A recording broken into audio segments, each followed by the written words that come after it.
welcome to Tamil Home Remedies. Hi friends, எல்லாருக்கும் வணக்கம். இன்னைக்கு நான் என்ன சொல்ல போறேன் அப்படின்னா மஞ்சக்காமாலை நோயை பற்றி. அதாவது மஞ்சக்காமாலை நோயால் பாதிக்கப்பட்டவங்களுக்கு இந்த டிப்ஸ் வந்துட்டு ரொம்ப யூஸ்ஃபுல்லாக இருக்கும் அப்படின்னு நான் நினைக்கிறேன்.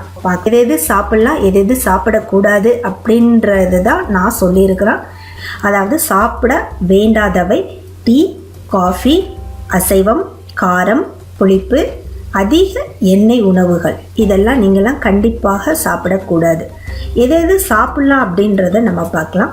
சின்ன வெங்காயம், மோர், இளநீர், பேயன் வாழைப்பழம் அல்லது நாட்டு வாழைப்பழம், வெண்பூசணி, தர்பூசணி, மாதுளைப்பழம், வெள்ளரிக்காய் இதெல்லாம் நீங்கள் சாப்பிட்லாம். இந்த டிப்ஸ் உங்களுக்கு பிடிச்சிருந்தா உங்கள் ஃப்ரெண்ட்ஸுக்கும் ஷேர் பண்ணுங்கள்.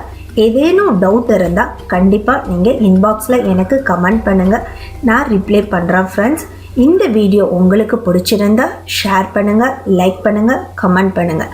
அடுத்த வீடியோவில் இந்த மாதிரி யூஸ்ஃபுல்லான டிப்ஸ் நம்ம பார்க்கலாம். Thank you, bye bye.